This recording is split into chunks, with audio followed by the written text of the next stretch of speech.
my cheeks. My mother told me I was colorblind. But I wasn't colorblind. You know what she's talking about?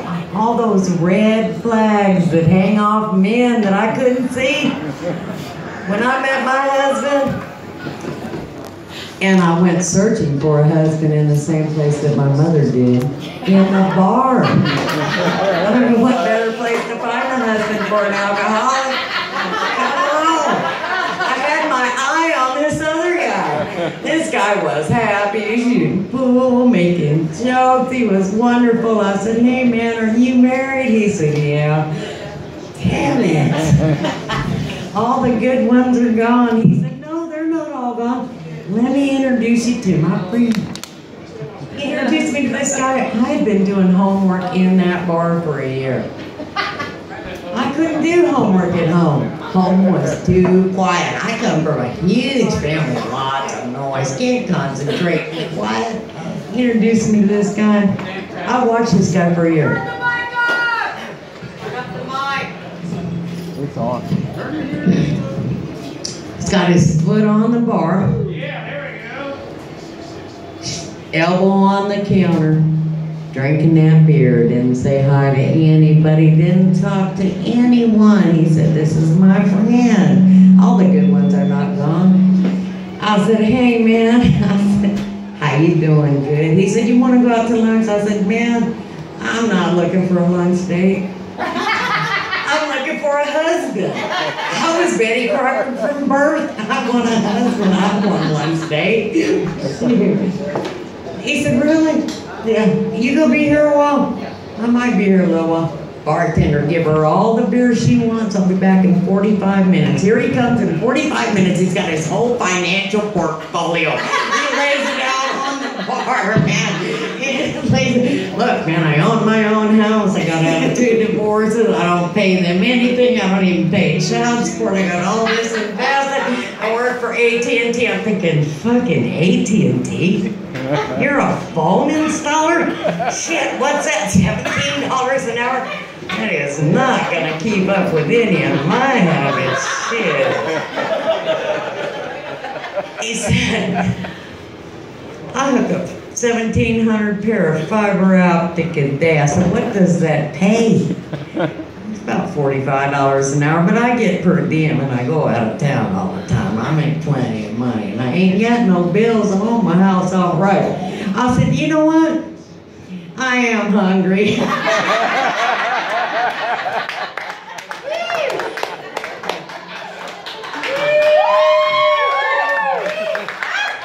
Well, our very first date was to Duluth, Minnesota.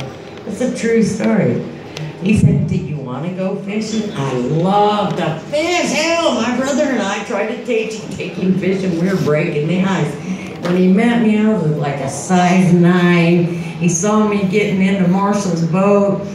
Shit, I was wearing every piece of clothing I had. I was about this big. He looked, he's like, no, that's not the same girl I met last night. But anyway, he didn't go out on the boat. He invited me fishing, and we went to Duluth, Minnesota to go fishing. Fly fishing.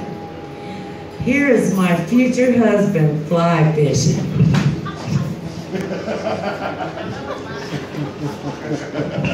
I said, hey honey, are you having a good time? He said, yes. No red flag there.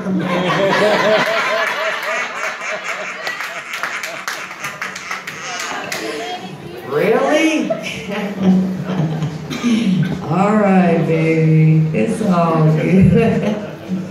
About 5 years later, after we hung out for a while, I thought, you know, this man ain't got a single red flag. And he's good, right? I mean, he was fly fishing, and I said, how you doing? He said, good. So that's good. He got a DUI. Imagine that.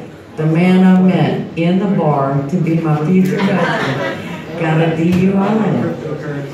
Well, this man had been taking care of me for a while, and he had to give me money because he wouldn't let me work. So one morning I said, honey, can I have some money? He said, what for? Well, I want to get a drink.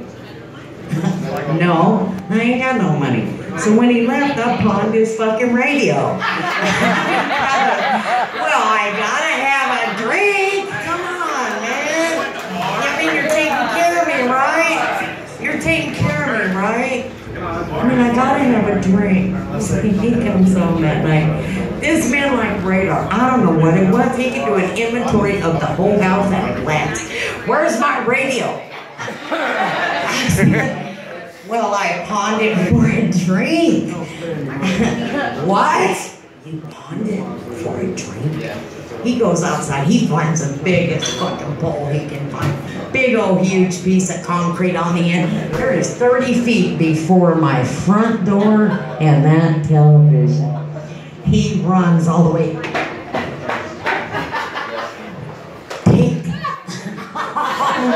I could not help myself. I said, oh, honey, you're going to have to do better than that. So he did. Here he goes again.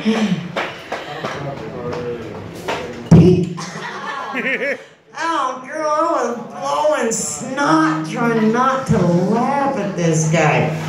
Next, but he had got that DUI. He couldn't drive his truck. It had that breathing thing on it. He got all fucked up behind that fucking radio.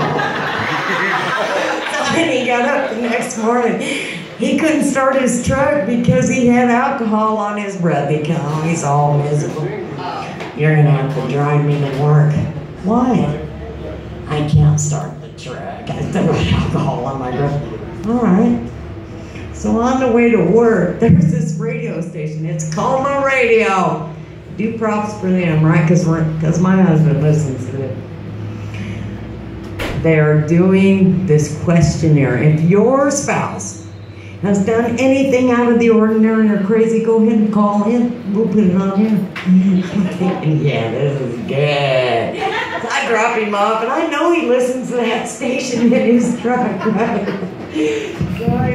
So on the way home, I get my cell phone out. I want to tell you this story about my husband trying to break the TV with this pole with concrete on it. And I go through the whole story, and I'm waiting for this to come on the radio.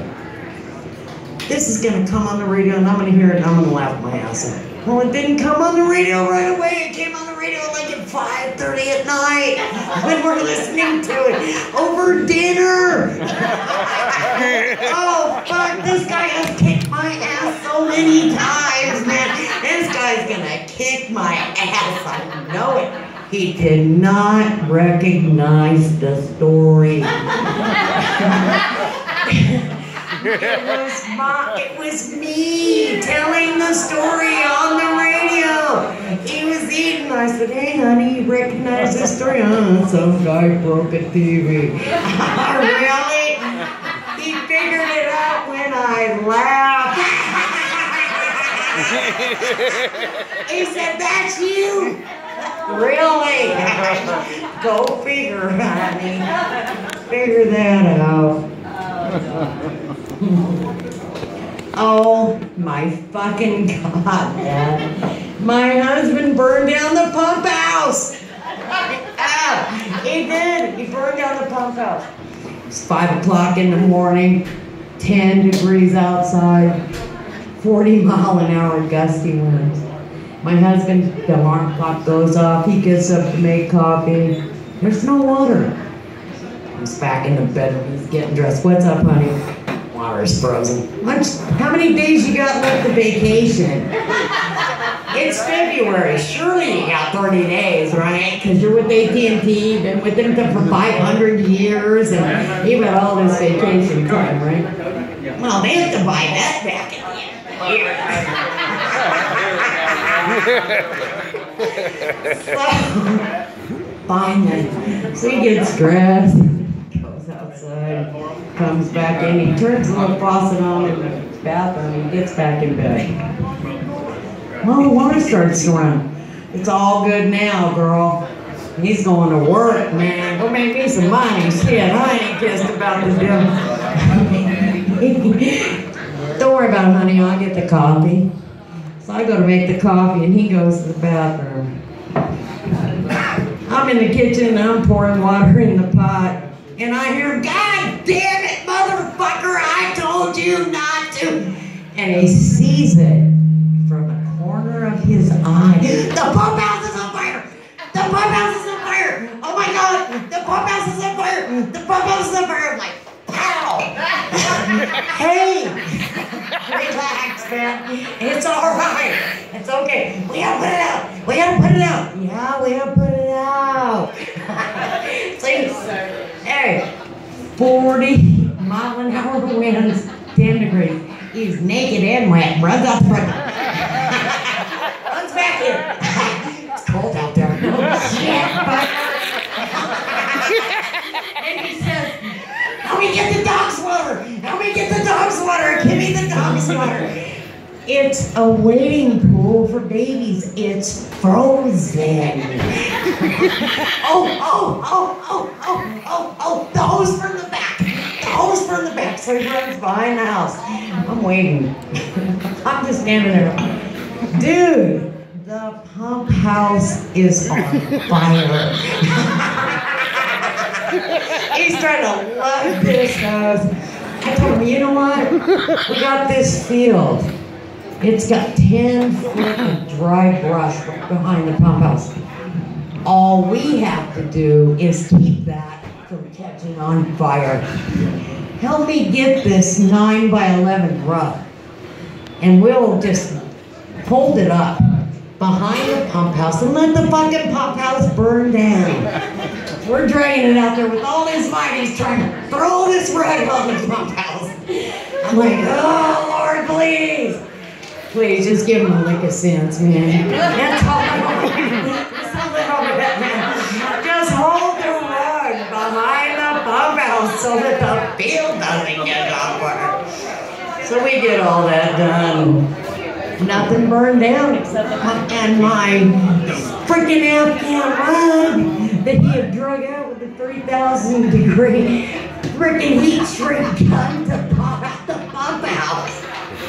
Come on, dude. You know I love you, honey. I do. Hey, man, you know what? The crazy thing about meeting somebody who's a sex is fucking wild and crazy, huh? When you meet them, when you love them, and you want to do them everywhere, anyhow, any way they want it. Oh my fucking God! Are you hungry, baby? I am hungry, yeah, man. Hungry, right? Oh, yeah, man. Hell yeah. Meet them at the job site. Suck their dick going down the road, baby. I love you, honey. Just tell me how you want it out there. But sex is funny, huh? You know that wears out. The first 5 years, I'm good for about 8 years. I'm going to be creative for 8 years. Only took 5 years with my husband to wear out. Well, after 5 years, you gotta put a little take in it. You really do. You put some take in it, man. My husband and I went to the flea market, and he bought a taser. You know? He's an electrician. I mean, in his behalf, he's an electrician. Right? He likes electricity. He'll take a bulb out and touch the hot spot. Oh my God, just a little tingle, baby. So the fucking taser didn't work. Damn it. But he's an electrician, he fixed it. He brought it to me. He brought it to me and he said, here, baby, tase me. Are you fucking kidding me? You've kicked my ass for the last 8 years. I ain't fucking tasing you.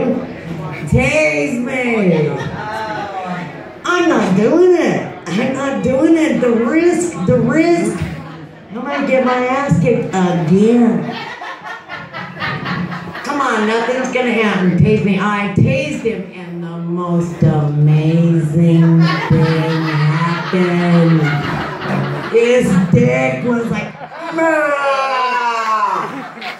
and he was so affectionate and loving, and little baby. It has come back to me. Yeah. But you know what? Just like regular old humping at the fucking job site, that shit got old too. I moved out and it got so old and so boring. I moved out and I got a room up there at the Roadhouse up there with Perry. Y'all know Perry, right? I'm renting a room up there and he's coming around because he still got his taser. I was one step ahead of that motherfucker, I'm gonna tell you what, man. I installed shackles and chains in my room. I damn sure did. And when he come over to visit, I lured him within range. I said, stand right here, honey. You know he's not the sharpest tool in the shed, he did. Bam! Down he went. Shackled him up, roped him, chained him up. And I stepped out of range. You know it's not funny that he got tased. Here's the funny part. He fucking got up and ran to the end of the chain like he was gonna do something to him. I was like, down he went. And I learned a lesson with that. You can't let him up too soon. Yeah, only tased him twice, let him out. That motherfucker ripped my ass. Yeah. Woo. So I looked it up online. I mean, what do you do when you don't know something? You gotta Google it, right? Hey, Google. How do I tase my husband without him whipping my ass? So Google said you gotta tase them like within an inch of their fucking lives. You gotta keep them down until they cannot get up. And I tried that and it worked real good. But tasing along with any other foreplay gets old. I was so bored with that. So we waited about 6 years to have sex after that. It was 1 week before my husband's 60th birthday. And I said, hey, honey, you want to take a Viagra? He said, no. Well, I wanted him to take a Viagra.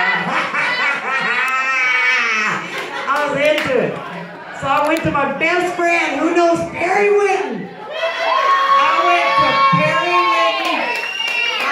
Perry, I need a Viagra for my husband on his 60th birthday. He said, I just happen to have one. It's $10, because you know, Perry ain't gonna give fucking thing away for free, that cheap shit. And I'm trying to make my husband happy.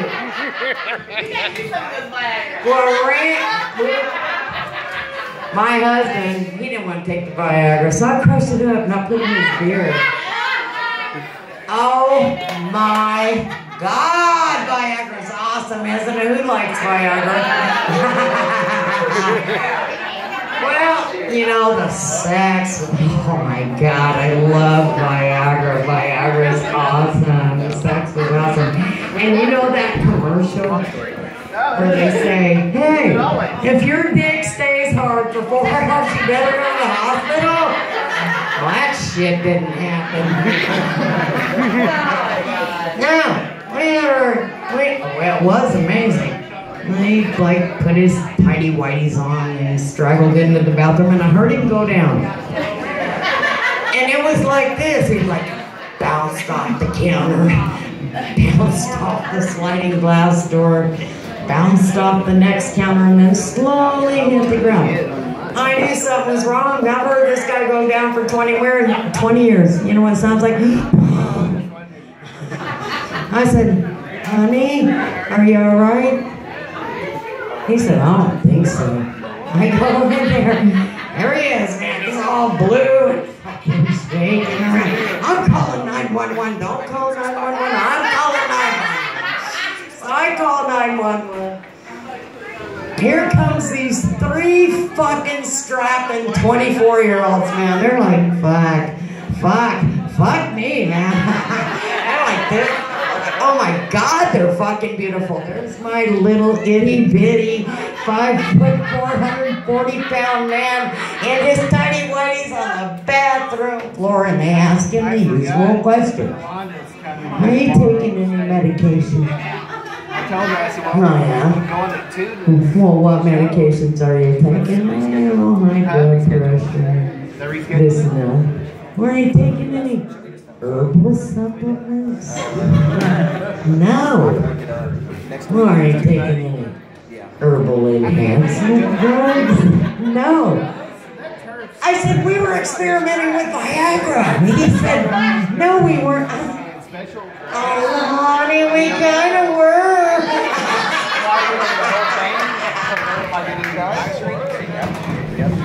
All right, that's the end of his story.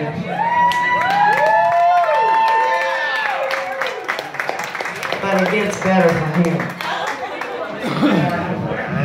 I met this couple out in Las Vegas. They're newlyweds. They had never done it before, according to them. They got married and they went up to the honeymoon suite.